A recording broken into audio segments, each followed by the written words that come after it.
You ever get super frustrated and just need that perfect word, not a curse word, to just let out the anger? This is ridiculous. Chef's kiss is like the perfect word. Let's learn how to use it in today's episode of So Humiliated, episode 4. I've never been so humiliated in my entire life. Come on, Allie. It wasn't that bad. Not that bad? Not that bad? You're kidding. At least Jeremy wasn't there. At this point, I wish all I had to worry about was being embarrassed in front of Jeremy.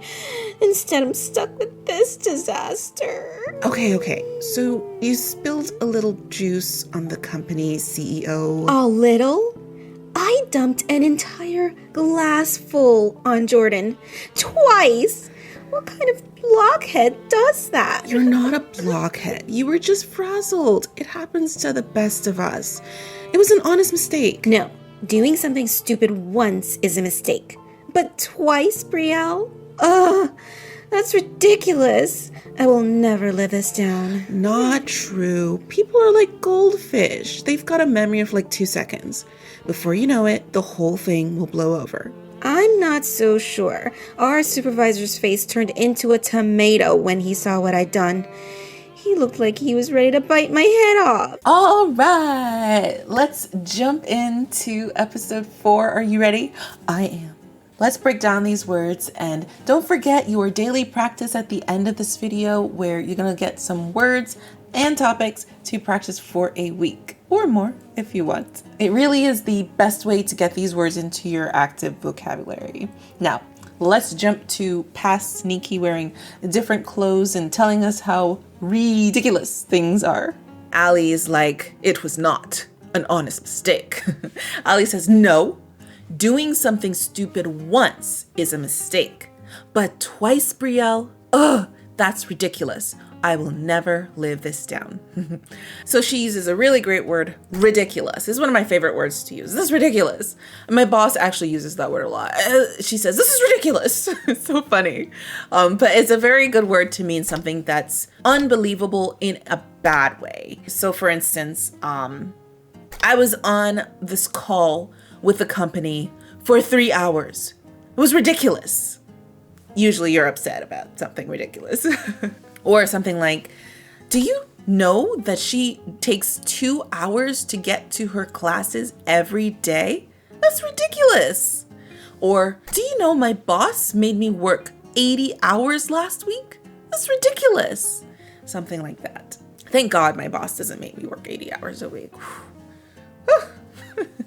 Thank you, Jesus. And then the last thing she says, I will never live this down.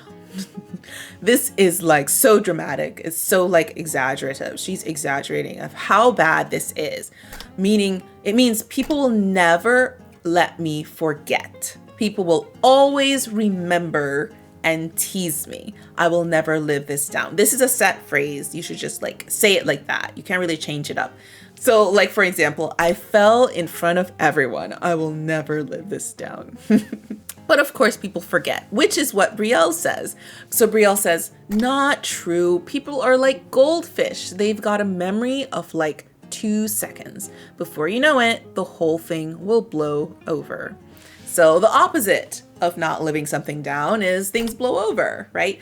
Blow over means things disappear over time. If you think of it like a big storm, a storm is happening, a storm is going on, and then the storm passes away slowly. It's blowing over. We can say the whole situation will blow over in a couple of days. Don't worry about it, right? And then the really fun part of this one, just like, people are like goldfish. They have a memory of like 2 seconds. It's thought of in common knowledge that goldfish don't have a long memory. They have maybe 2 or 3 second memories. So we say people are like goldfish. When we say that, we mean they don't remember things. They forget things quickly, right? So she's trying to help her saying it'll blow over. People will forget. Don't worry about it. It's fine. You can use it in any situation. You can say like, oh my gosh, kids are like goldfish. They drop and hurt themselves 1 minute and they're crying. And then the next minute they're laughing and playing again. So it's showing that they forget quickly, right? Allie is not so sure she agrees. She says, I'm not so sure. Our supervisor's face turned into a tomato when he saw what I'd done. He looked like he was ready to bite my head off. So turned into a tomato. You can imagine his face turned into a tomato. Tomato is what color? Red. So if his face turned into a tomato, we mean his face turned red.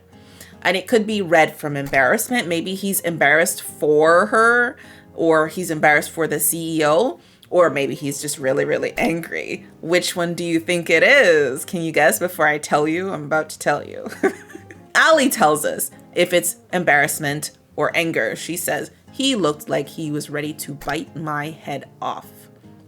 So if you're ready to bite someone's head off, it means you're very angry. So biting, right, someone's head off means you must be pretty angry to be able to do something like that.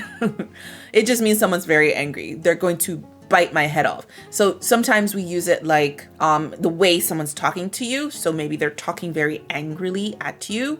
You might say, oh my gosh, it was like she wanted to bite my head off the way she was yelling at me, something like that. Or my teacher looked like he was ready to bite my head off when I was late. So you can use it to mean that person is very, very angry. And it means they look like they're angry, right? He looks like he was ready to bite my head off. So that's how we can know his face turning into a tomato was him being angry, not embarrassed. Okay, those are some intense vocabulary words. You're gonna have some intense stories, I bet, at the end of this week. I'm looking forward to seeing what you come up with. Here are your words and your topics. Remember, it's all the words in one story with one topic every day. You got this, Flyers. I'll see you in the skies. Bye.